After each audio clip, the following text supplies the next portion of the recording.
The first Monday in May is probably the most important day of the year on the worldwide fashion calendar. The Met Gala brings together luminaries from Hollywood, sports, TV, music, and of course, fashion. That's for a museum fundraiser that brought in a record sum of more than $42 million this year. I'm Haya Panjwani. On this episode of The Story Behind the AP Story, we hear from the reporters who covered the event. Beatrice Dupuy was the AP's fashion reporter for the evening. John Carucci hosted the AP's live stream from the steps of the museum, and Jocelyn Noveck was inside the museum and its fashion exhibit Costume Art to chronicle what happened after guests walked the carpet on those famous museum steps.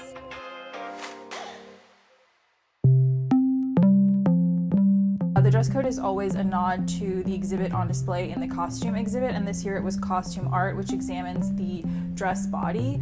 This year, a lot of guests kind of took their creative liberties with the dress code. We saw some people making artistic references. We saw guests just showing up in really delicate, detailed gowns as well, because the theme is Fashion is Art.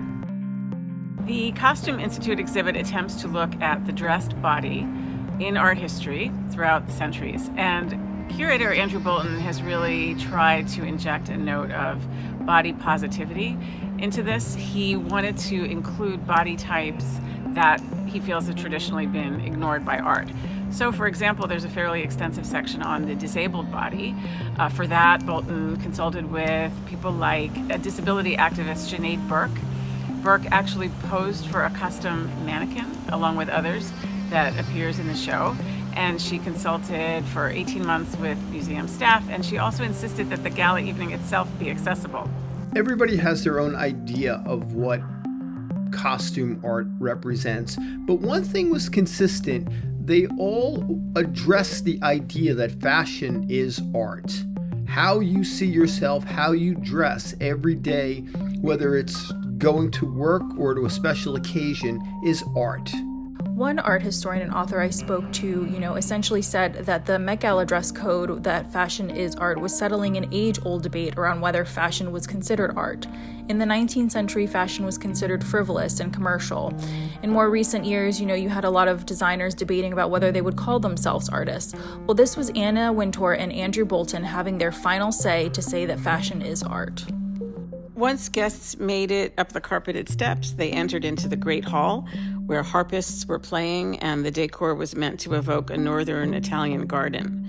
There was a huge moon suspended over a floral centerpiece that included cypress branches, and guests either waited there to greet the hosts on the receiving line, or went to cocktails, or they went to see the new fashion exhibit called Costume Art, which is in new gallery space right off the Great Hall. When it comes to the Met Gala, the more things change, the more things stay the same. But what is different each year are the new faces that we get to see.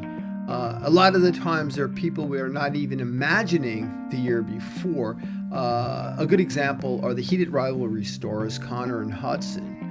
They were like huge walking that carpet, people screaming, calling out their names.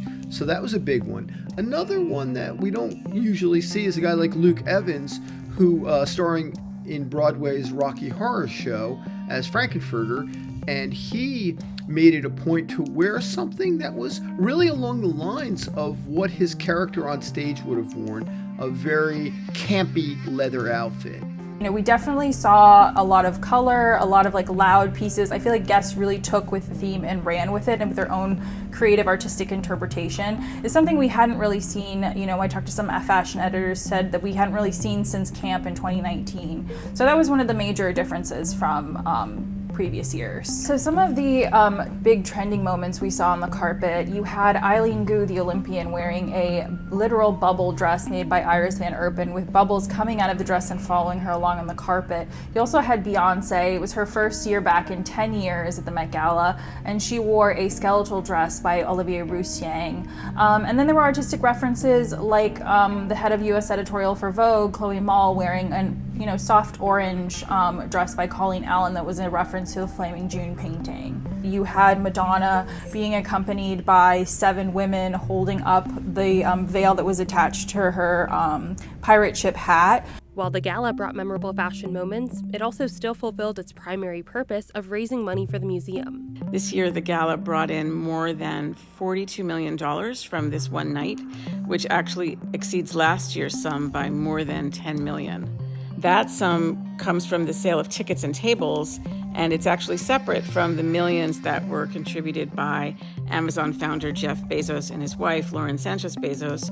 The elephant in the room for this year's Met Gala, or should I say under the tent, was having Jeff Bezos and his wife, Lauren Sanchez Bezos, as honorary chairs. There were protesters outside the event, and in one incident, someone jumped out of a car and tried to jump over the barricade for the red carpet area, but was quickly subdued by police.